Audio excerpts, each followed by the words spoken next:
The next speaker is, the entire faculty is a field of giants. These are the giants on whose shoulders I have learned things.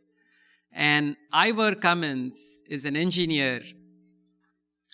But as an engineer, he teaches medical healthcare workers things that we ourselves don't know. So I want to show of hands as to how many of you knew about Joseph Kraft before Ivor brought him to our consciousness. Any show of hands? One. Is there any endocrinologist in the audience? I guess not. I have asked multiple endocrinologists if they knew about Joseph Kraft, and they didn't. Another great thing that Ivor does is that he's brought the information of coronary artery calcium scoring into the mainstream. The Widowmaker movie, and I don't know if many of you have seen or know, is an amazing documentary that tells us some of the most relevant information in terms of the predictive value of coronary artery calcium. So, wasn't David Diamond's session mesmerizing? So here he is, Ivor walking down, and his presentations are very unique. The information he gives about insulin resistance, about GIP, GLP, and today he has a beautiful session trying to evaluate the LDL hypothesis. So without further ado, Ivor Cummins. Pointer. Well, hi everyone. I'm delighted to be here, all the way over from Ireland. Indeed. Big shout out to Nadir and the team who have shown extraordinary leadership to pull this all together. It's a truly great session. And delighted to be part of it. So yeah, I'm going to talk about avoiding chronic disease. I'm going to have an insulin theme, but then in the latter 30 minutes, I'm going to go through some of the LDL research I've been doing to go a little deeper into why high particle counts could be a problem. You know, get some more context around LDL. So hopefully you'll find it interesting. So first, the reason I'm actually doing any of this in the last couple of years is my boss, who has a huge passion, and he explains it here pretty well, I think. If I can save one life, if I can help many people have the same opportunity as I have, why should somebody like myself have this opportunity that not given to others? And that's true every day, every single day. And that is David Bobbitt, one of Ireland's most successful entrepreneurs, business owners. He owns and runs a $700 million business. And he had a near-death experience when he got a calcium scan 6 years ago. All his blood metrics looked great. He was super fit and running, looks like he does now. And he got an enormous score, and he had to get a lot of changes brought into his life. But he has now stabilized his disease based on that wake-up call. And he is spending millions to let everyone else have the same chance, as you saw there. So I'm working on behalf of his charity, Heart Disease Awareness. There's no financial interests here whatsoever. It's philanthropy, no ties to the cardiac imaging business. So I am, later in the talk, going to get into some pretty juicy stuff around how your arteries fall apart. But first, we're going to go through that crucial scan. So, and we have a saying in engineering, if you don't measure it, it don't get fixed. So it's very important to measure the correct things that give you the most information, the most bang for the buck. So here's the calcium scan, and you see on the left a guy, it's actually Dr. Jeff Gerber, who has 0 calcium in his coronary arteries. So that gives you a 0 score, and it bodes extremely well for your future because it shows you have no atherosclerotic disease worth noting built up in your body at middle age. The person on the right has a lot of chalk in there, and they have had the inflammatory disease of atherosclerosis burning away, and they've built up a lot of calcium, which the body brings in to try and strengthen the arteries. So it's a canary in the coal mine. And all US presidents and astronauts must take this scan, because it's that powerful. It's the bottom line in finding out your risk. So unsurprisingly, the top guys have to get it. To give you an idea, here's a study. All the studies say the same thing, essentially. Here we have people with low scores, 1.4 to 4% cardiac events in the following 10 years. If you move up to higher scores, you see you go all the way up to 37% events. So that's nearly a 20 times higher rate of events for having a high score. So if you have a high blood pressure, it might be 1.8 times more likely. But the risk factors in your blood are very indirect. This is directly looking at the disease. That's a $100 5-minute scan. Here's one for patients, actually, and how many died after the 12-year period. As you can see, with a very low score, it's not 0, but only 0.6 or 1 in 200 were dead from this patient group, which is extraordinarily low for that kind of group. It was the West Coast. You can see as the scan result got higher, you've got a huge multiplier in how many are actually checking out. And at the highest scores with massive disease being discovered by this amazing scan, you can see the vector they're going on. Nearly a quarter of those people dead after 12 years. So that's a 40 times more people dead based on very high scores. So it's an incredible scan. Ooh. Now, we'll branch into LDL and some measures. How useful are they? And as you can see here in Heinz-Nixdorf, going across the bottom, we've got people who have low calcification, very low disease, all the way across to super high calcification, massive disease, right? But you'll notice that the LDL isn't much different between these dramatically different people. The guy on the left in the black shirt has very low disease, and he's got an LDL around 130s. The guy on the right has got enormous disease, LDL in the 130s. So it just illustrates that in the engineering world, we couldn't use that to predict because it's ambiguous.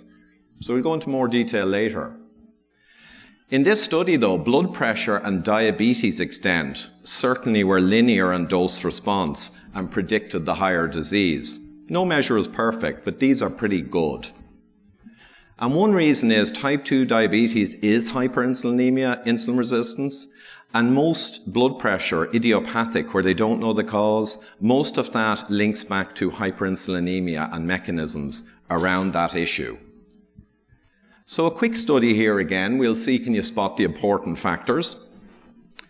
And in this study of people who had second heart attacks or did not have second heart attacks after their first one, followed for 7 years, they look to see what's important in predicting the second heart attack, right? That might be the big one where you go down permanently. So hypertension history was a 2 times multiplier if it was high. That's pretty good. A 2 times multiplier is a reasonable factor to look at. Total cholesterol, not really significant, 1.5, and LDL wasn't significant at all. Right, so fair enough. You can draw something from that. But then they did a multivariate analysis, and all this is a mathematical analysis to try and see which factors are actually dependent on other ones and which factors are truly independently predicting. And in that analysis, the cholesterol and LDL basically fell away to nothing. And what do people think insulin values were in terms of a multiplier? 2x is good, 4x is really good, 6x would be really, really good to predict. Yeah, so 6.7x. And the paper summarized that basically, guys, we are missing out on an enormous amount of preventative care we could put into these people because no one's measuring insulin. Ironically, one of the best measures of future issues. So, one more paper, because it's not just heart disease. This is looking at all the modern chronic diseases, or most of them. And you can read there that hyperinsulinemic syndrome is broader than we think. It's not just cardiovascular, though it is that. And they got all the metabolic syndrome or insulin resistance syndrome papers out there, which had disease rates, and they sifted down to the 63 that actually measured insulin, because many of them don't. It's crazy, but they don't. And how did insulin relate to the people who got these diseases and didn't in all these studies? Well, here you are. In nearly every study, the people who got the disease were significantly higher in insulin than the people who did not get the disease. It's cross-sectional analysis. But I'll let you read through some of these conditions where insulin was a very important marker. That's way beyond cardiovascular disease. Pretty much it's the stable of modern chronic disease. 60 out of 63 studies hit home with insulin being the critical variable. And we're not measuring insulin, generally, which they said was crazy, and I'd agree. It's made more absurd when the latest data shows that around 65% of American adults over 45 are now pre-diabetic or diabetic. Now, pre-diabetic, diabetic, hyperinsulinemic, insulin resistant, a lot of words that just means one particular function, dysregulated insulin dynamics. And you've got this 2/3 of adults have it. So is there any surprise the mess we're in? And if you used insulin measurements, you'd get more. Myself and Dr. Gerber think maybe 75 or 80. So this has been going on for decades, right? The media, the pundits, all the chatter on the internet and in the newspapers, talking about cholesterol endlessly. Meat is bad or good, fat, salt. Healthy whole grains are good for your heart, wherever they came up with that rubbish. But this fills the airwaves. I mean, it fills the airwaves for decades. But what are they missing? And they're missing, of course, the goddamn elephant in the room, right? No one's really talking about the primary problem. It's not exclusively the problem. There are many other causes. But the primary big item is not getting addressed. So I'm going to briefly do, because I need to keep time for my other stuff, a root cause diagram for chronic disease generally. And up on the left, we see excess fructose and excess glucose, especially refined carbohydrates, in excess. That does, through many mechanisms I can't go into detail on here, it drives essentially the insulin resistance syndrome over time, or metabolic syndrome, or cardiometabolic syndrome, or atherothrombotic syndrome. So many names, but it's all the same crap. So really briefly, when you take a lot of these foods, you do disrupt gut hormones. Your adipocytes, your fat cells with time become larger. The insulin signaling within them breaks down. You begin to release cytokines and many inflammatory molecules, and it leads to your whole body becoming resistant to the effects of insulin. So now you're in trouble. When you're in that trouble, you get atherogenic dyslipidemia, and this is the low HDL, the bad ratios, the high particle counts. A lot of that all comes out of this chunk. And you've got elevated glucose and insulin, which are directly going to cause oxidative stress and endothelial damage on your inner artery wall and lead to heart disease. So that's important. But we also have many other factors. It is multi-factor. So excessive omega-6 from vegetable oils and suboptimum omega-3, suboptimum magnesium, vitamin K2, some other crucial components required for the human machine. And we've got a load more stuff, but I won't go through. Even stress, lack of sleep will drive up your insulin, will drive up problems. So many things that can drive this issue of cardiovascular disease. But interestingly, a lot of these other things that directly drive the problem, a lot of them in turn drive up your insulin and your insulin resistance status. So even if it's not this system that's driving most of your issue, this system can act as a gauge of other problems, right? Insulin acts as a gauge in the body for many other issues. And I won't go through the mechanisms, but it's important.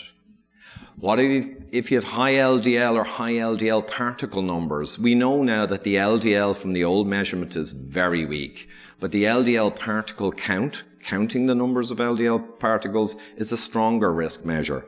Well, what if you're high? And what I would generally say is, if you have many or all of these issues going on, and you add in a much higher particle count in your blood, where the particles can become damaged by the issues, by all means, it's reasonable to assert that you will have an accelerating effect on any heart disease that's heading your way, right? And you will actually accelerate your problem. But it's very important that the main focus goes on the real root causes and not on this dependent path. That said, if your particle count shoots up on a new diet, you got to be really careful because it is a strong risk factor, and you need to make sure that everything else in your body is good and that this particle count won't develop to be a significant problem. So part 2, and this is the new stuff, we're going to put cholesterol and particles into some kind of context. So first I'll show the MESA study, calcification of Western people, mostly American. And this is men. And as you can see, around 50% of the population, they have very little calcification as they go from their 40s up to their 70s. So that's the half of the population who have very few cardiac events. They're the healthy guys. And then back you got the 10 or 5% of worst calcification get enormous calcification growing, as you can see in those ramps. And that's where most of the heart attacks occur. Not exclusively, but this isn't rocket science, right? The guys who are racking up the calcium are destroying their arteries. They're the ones where most events will occur. Now, we could look at another people, very different, Semaine men, very different peoples, other side of the world. But first we'd look at, before we see their calcification, we'll look at what they achieve. They achieve very low insulin, very low blood glucose, no diabetic physiology versus most of the people in the West, no hypertension, blood pressure, no central obesity, understandably, great omega-3 to omega-6 ratio in their foods. So you can kind of corral these together and say, for sure, they have no metabolic syndrome, no hyperinsulinemia syndrome, right? Which is a big deal. They have none of that, not a trace. So what do they get in calcification? Well, they get this. Age-matched, like with like, humans, same as these are humans. That's what they achieve. Now, we're not going to get into their diet and stuff because they have a very special environment with many factors at play, but they achieve it. And I want you to... Oh, one more. It has been said, oh, well, these are special genetic people and could have special genetics, you know, so are they unicorns? Are they the only people on the planet who can miraculously do this? And the answer is no. The Catavans with a high coconut saturated fat diet and high unprocessed carbs, in fairness, living with sun exposure and all the vitamins and minerals, they achieve this and ultra low heart disease also.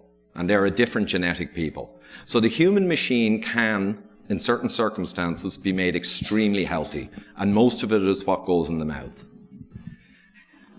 This list of great things that are really important, I'm going to put a target sign on now. So I want you to think in the next 20 minutes, when you see the target sign, you'd be thinking, well, what will this list of great things that I achieve, how will that affect the cholesterol problem? And I'll show you. So many years ago, I did the cholesterol conundrum. It's on YouTube for anyone who wants to get into the detail of the cholesterol transport system and how it relates to pathology, energy delivery, and all of it. And recently I used the slides to give a rerun of this talk, and I was delighted because I didn't have to change a single slide. 5 years later, didn't have to change anything, which is good. I was happy with that. But I did raise, besides how the system worked, I raised the problems with the LDL particle count being seen as a God number.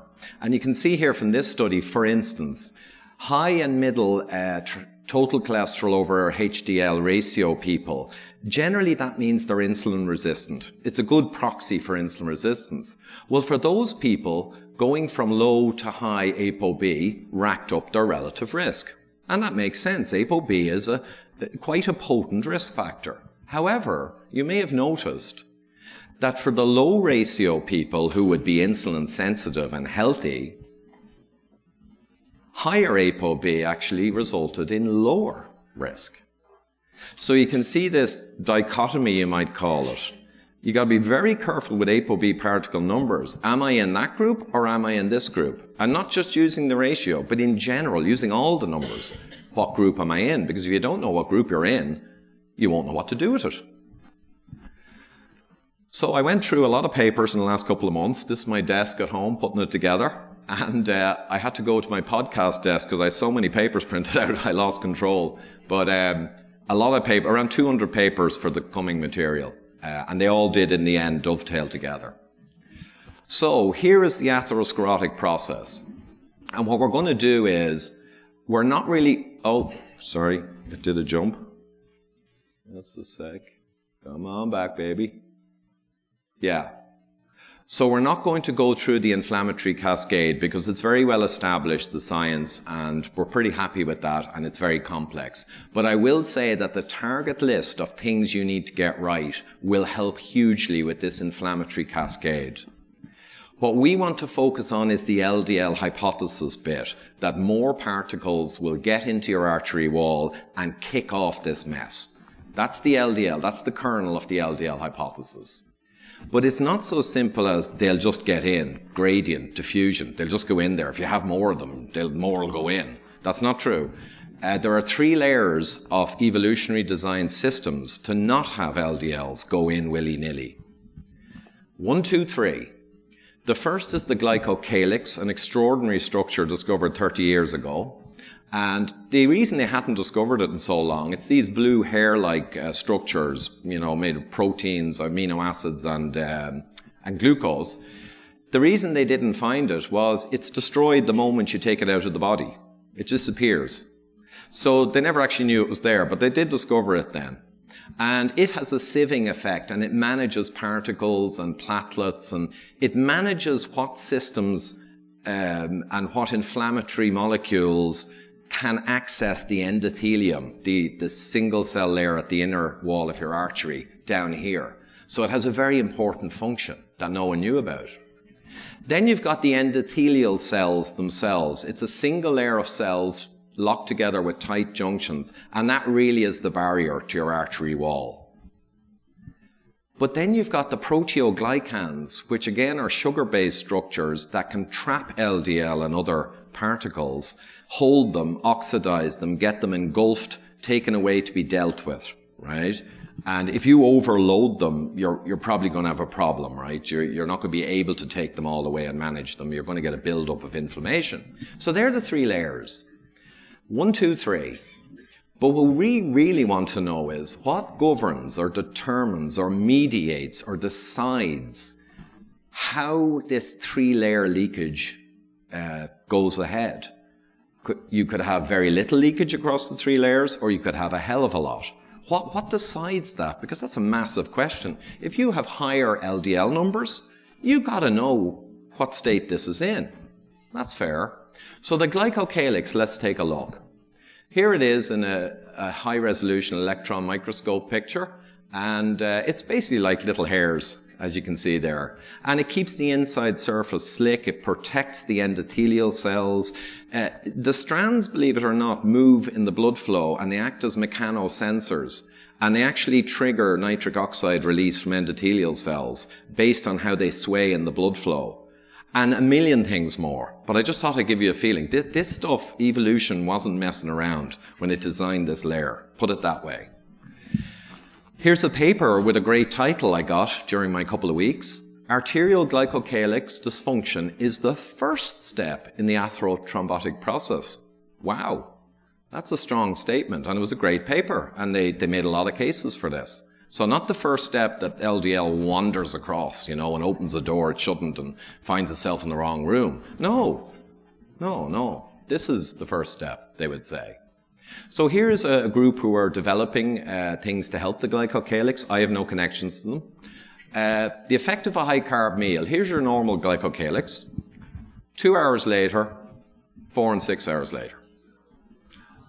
And these are actual, you know, scans taken. That's what happens. And particularly hyperglycemia and high sugar has been shown to damage it. You know, if your blood sugar levels are nominal, the glycocalyx is happy. It's actually not so happy with really low glucose. It's slightly not so happy. It likes glucose there. But if you bring up the glucose a little high, suddenly it doesn't like it. So that's the kind of relationship. Body takes 8 to 12 hours to recover this situation. And these guys have scanned real humans. 8 to 12 hours. But most people are going to dump another, you know, pound of carby junk in on top of themselves after 3 or 4 hours, right? Everyone's eating all the time and they're eating sad diets. So how is it ever going to recover? Here it is shown in beautiful health. You can see the glycocalyx strands there, and there's an outer barrier area they've more recently discovered. And it keeps the red blood cells and platelets and other elements, as I said, away from the wall of your artery.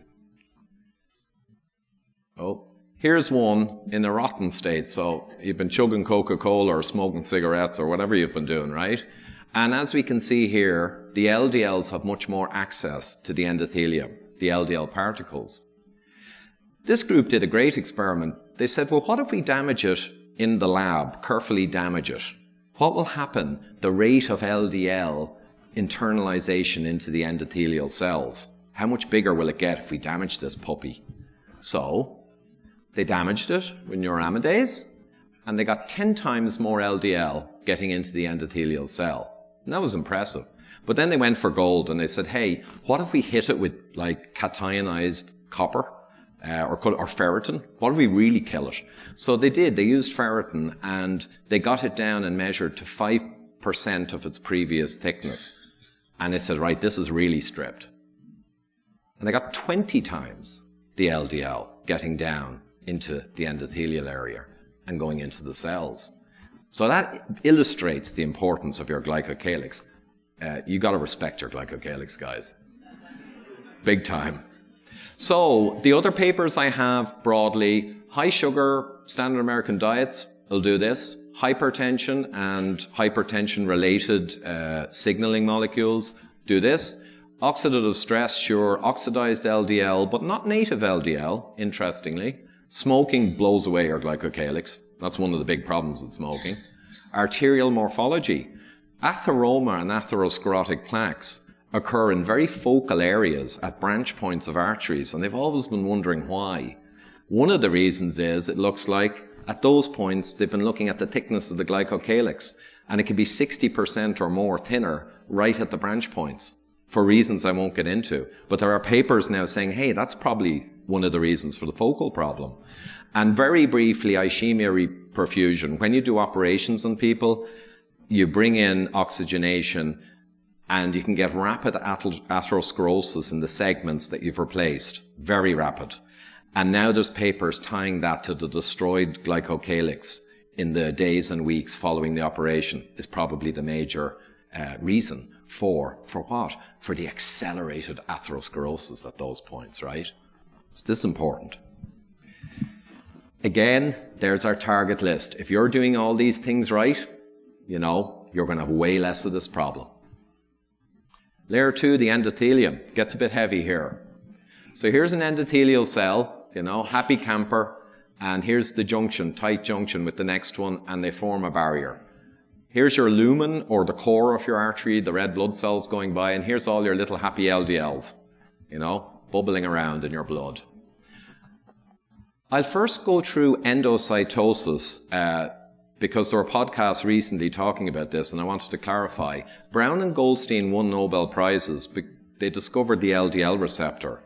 And endocytosis is when the cell, for its own needs, brings in an LDL cholesterol particle and breaks it up and takes its goodies out. That's for its own needs, not going across here into your artery wall, right? And in fact, a study quite some time back showed that when you increase the LDL concentration up here by 10 times, the endocytosis of LDL into the endothelial cells didn't even change, because the cell knows what it wants. It doesn't care what's outside, unless it's all gone, in which case you got a problem. So this is transcytosis, and I want people to focus now. Transcytosis is the process that actively manages taking LDL across the endothelial cell into the artery wall. Now, evolution is not an idiot, so it did this for a reason. You can argue about the reason. They have question marks because even in 2018, the top experts in this are acknowledging we're really not sure how this works. It's kind of embarrassing. So people have not been too interested in this for some reason. I'll leave people to guess why. So that's what happens. Here it is done with gold particles attached to LDL. Up here is the endothelial cell. And after a few minutes with LDL, with gold particles attached so they could track it, you see the little black dots of gold. right? The gold is brought in by the LDL into vacuoles, into the cell, within minutes. Within 20, 30 minutes, they're seeing LDL particles and their carried gold coming out, essentially in the intima, on the other side of the cell. So they're kind of like little Irish leprechauns, bringing their wee pots of gold across the endothelium. So, but I think, and you could make other jokes about LDL and gold, you know, as in how valuable LDL could be, but we won't get into that. So here they are. So that's demonstrated. In fact, 25% nearly off the LDL, and I think it was only a couple of hour period, had actually done the full journey. Substantial. Nearly a quarter of it was out the other side, free, into your artery wall. So there. For transcytosis, which we're talking about, they did a 10 times higher LDL concentration up here, like I mentioned with the endo, and in fairness, it doubled the transcytosis. So 10 times LDL concentration, double the transcytosis. It's not a huge factor, you know, it's not 10 times. And for instance, in this experiment with TNF-alpha, an inflammatory component associated with insulin resistance, obesity, diabetes, it's a very active component in the body when it gets going. Using TNF-alpha introduced at physiologic levels brought up the transcytosis by 4.5 times by bringing in TNF-alpha. So you can see there's a lot of other things ruling transcytosis. And your brain, I heard it said recently that your brain doesn't take in LDL, it makes its own. Now it does make its own cholesterol mostly, but here's this paper. And essentially what they did was, they demonstrated LDL receptors in the blood-brain barrier taking in LDLs, transcytosing across the blood-brain barrier and into the brain for use. So evolution decided to do this. They also took the astrocytes from inside the brain cells, and they depleted them in cholesterol. They said, let's take the cholesterol out of them. And we do the experiment again and see, does the brain ask for more? That'd be cool. So they did it. And the brain did ask for more. The depleted astrocytes with lowered cholesterol upregulated the LDL receptors in the blood-brain barrier and took through quite a lot more cholesterol. So this is really fascinating science. And it's your brain, which is important. So what kinds of things drive transcytosis? This is back to our $1 million question. What things will make this go too fast, too much LDL? And there you have it. C-reactive protein, oxidized LDL, radical oxygen species, lipopolysaccharide from leaky gut demonstrated to do this. All these bad things that are essentially highly linked to our target list of important factors. Again.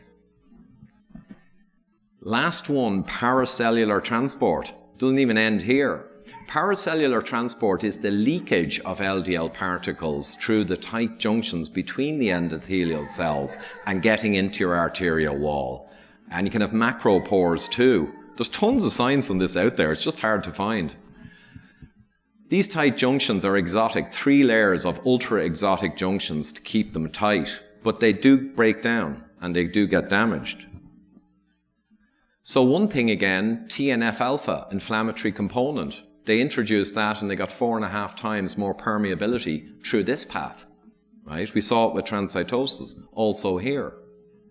And the clever guys worked out the mechanism. They saw that the TNF-alpha was causing apoptosis, or cell death of the endothelial cells. And as they died and turned over, they were opening up these junctions as they fluxed. And the apoptosis, or cell death, directly correlated with the amount of LDL going through, straight line. So they're really tying this together, you know, it's an exciting time for this science. What causes then this generally? We saw TNF-alpha, angiotensin II relating to blood pressure, and any insult to the endothelial cells is going to cause turnover and allow more LDL flux to occur. Right? So you don't want to do that. How do you make sure you don't do that? Well, make sure you cover this list at the very least. Right? No brainer. Last one, the intima proteoglycans, because there's still a layer 3. So down here we have in the wall of your artery, here's your blood up here, LDLs that do get in can get trapped on these proteoglycan structures. And they get stuck there, they get oxidized, they get eaten by macrophage, and they get dealt with. right? So that's the way the body deals with them. But we'd be interested in what causes increased LDL reactivity and binding with these proteoglycans. What kind of factors make them bind a lot or bind not so much? That'd be important if you're worried about cholesterol. So here's the papers I have. Blood from heart attack patients, blood from insulin-resistant people, blood from type 2 diabetics. They all greatly increase, even with cholesterol standardized, greatly increase the binding down here. Small, dense and oxidized LDL, especially with ApoC3 on board, which is a sign of insulin resistance, right? And small, dense is too. Much higher affinity. Type 1 diabetic mice, I don't like mice experiments, but in this one, the diabetic mice with the same cholesterol levels as the wild type healthy mice, 8 times more cholesterol particles were getting bound in here from the diabetic mice. So these guys in these study groups are on the right track, right? They're looking to see what mediates the LDL particle being a problem. And unsurprisingly, you got a huge overlap with our classic target list of things not to do. So there you go, 1, 2, 3, 3 layers of evolutionary designed wonder, which will keep your LDL particles being happy if you do the right thing. And a set of very important factors that's common to nearly every part of this system becoming dysfunctional. And more, if you have obscure inflammatory conditions, it'll drive it too. It's not all these, but these are the big Pareto, the elephant. A bonus layer just when you thought you were going to get away. Small bonus layer, and I'm good on time. This is more recently I've been looking into oxidized LDL, and it's quite controversial, and I will have to warn you that this is kind of heretical. So you guys are going to be party to a heresy here. Now, I don't think they burn you alive anymore for that, but you might get, I don't know, an increased tax rate or something else. We'll see. So you're all here of your own free will. So here is a paper that's fascinating, and it's actually 1999, I think. Oh no, sorry, 2009. And there's a problem here. And the problem is that this guy or team who wrote this paper were quite clear on what causes atherosclerosis. They say that LDLs damaged in your blood through hyperglycemia or all the other stuff become problematic. They damage the endothelial, they damage the glycocalyx, they then come in, and in here they're a problem and the system tries to mop them up. But the problem with this paper is the heresy, because they are saying that native standard LDL, regardless of quantity, is not part of this. Now, the whole LDL hypothesis at its core, there's a crucial understanding. It is ordinary native LDL that gets in, gets oxidized, and causes the problem. So these guys are heretics, no question. But let's look to see, do they have any studies that justify them? And this is a different team. And they took healthy controls and hypercholesterolemic patients. Now, they didn't have much data, but they had massive LDL, ratios were bad, and they were patients. So they picked people they figure probably had an issue. They took all their LDL, well, not all of it. They took a big sample of LDL, and they broke it up into different layers, L1 to L5. L1, L2, and L3 are not oxidized. They're not desilolated. They're native healthy. And both groups had plenty of that. Uniquely, these guys had L4 and L5, which is very mildly oxidized and moderately oxidized. They're not completely destroyed. So they said, wow, now we've got a distinction between the healthy and the non-healthy. Let's see what it does. So they looked in an experiment at percentage cell death by introducing these particles, endothelial cell death. And they saw for L1 to L3 basically nothing. So okay. And when they put all three together and dumped it in, nothing. Nothing really happened. But then the L4 and L5. Now you rocket up to 40% of the cells in the solution were killed, essentially. And they went further and they oxidized the bejesus out of LDL. They gave it a ruddy good kicking with copper. So they really oxidized it way more than L5. This is minimally oxidized, this is massive. But notice they didn't get much more result. So they said this minimally oxidized LDL we can measure in the blood appears to be a massive actor, right, in destroying endothelium, which will lead to all the other problems. And we know that this oxidized LDL measure, it's available, has massive odds ratios for future events. I mean, 4x generally, up to 17x if you mix it with some other problems, like bad ratios. So this OXDL measure is showing endothelial destruction, and we know it links enormously in epi studies to heart attacks. So you'd have to say, ooh, is the heresy true? Well, let's see. Let's look at some more heresy. Do you want a little more heresy and then we'll finish? Yeah. Everyone loves heresy, you know. So, this separate team, 2017, bang up to date, Russian team of pathologists, cardiac researchers, and these guys are smart. I read this paper, went through it. They got healthy controls, type 1 diabetics and type 2 diabetics. They were looking at desylation, which is actually the step before the mild oxidation. And they're saying the oxidation is downstream. When the LDL begins to get desylated and begins to get a negative charge, it's already a big problem, even before it gets oxidized in your plasma. So they got the healthy controls and they did not have much of the desylated. The type 1 diabetic had a worse pattern and the type 2 diabetic was worse, which is kind of intuitive now from what we know. And they looked how much LDL would accumulate in the intima. They actually took intimal cells from people who were killed in car accidents. So they were healthy people otherwise. They took their intimal cells to make the culture. So this is really good, representing real life. And they saw that the non-desylated native LDL did very little in terms of getting LDL to accumulate in the intima, which is the big thing we want to know about. Then they looked at the desylated. Boom.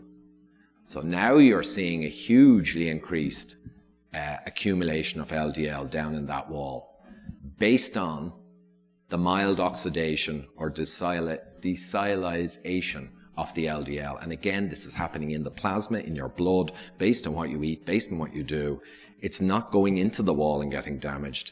It's getting damaged in the blood and causing damage. That's what this would say. So we'd have to say there's quite a bit in this theory. It's not really heresy. To be honest, it looks to me like current science to be discussed openly and come to a consensus answer in coming years. But we'll see. We'll see if that happens.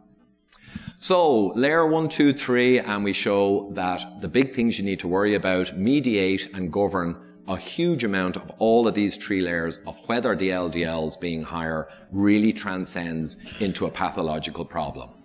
We've added layer 0 before any of this, which suggests possibly that the oxidizing and damage of the LDL in the blood is an initiating step. And if you avoid that, you may not even have to worry about this. But it's another LDL state measure that's not to do with the number of the particles. It's to do with the actual science. And heart attack patients in a recent paper had vastly more oxidized LDL than non-heart attack. I think non-heart attack people healthy had 0.1%, and the heart attack people had something like 5%. Like they just have tons more in the plasma. So it's important, and we'll need to answer these questions in the coming years. Always remember, are you on target?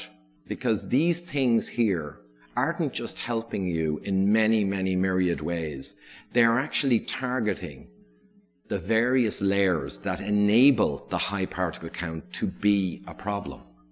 So you're getting a double benefit by focusing on the right root causes, these and more, right? Now I'm going to close with, if your particle count shoots up on a diet, you cannot ignore something, and I showed you the hazard ratios earlier. That's clearly a hazard ratio marker. You can't ignore it, but you do need to take it in context. So for instance, there are ApoE4 genotype people. I'm one, my wife's one, David Bobbitt has one. We have a tendency towards heart disease and Alzheimer's. We respond much worse to modern foods and modern contaminants because we're the oldest genome. But some ApoE4s, there's evidence that if they become diabetic or damaged from standard American diet, and now they are diabetic, they have, in cases, a sensitivity to animal protein and fat in large amounts. So ironically, tragically, by damaging themselves, they now may be sensitive to some really good evolutionary foods. So it's kind of the corner case to watch for. Like if LDL shoots up and inflammatory markers shoot up as well and ratios shift to the negative, you got to watch it. But I think Dave will go through in much more detail tomorrow, is it? Or this afternoon? Tomorrow, on all this LDLP and on a special class of people where the P goes really high, but generally all the other metrics stay good. So are they good and on target? We'll have to wait to find out.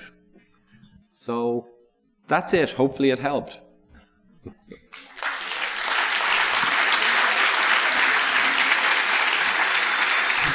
Thank you, Ivor.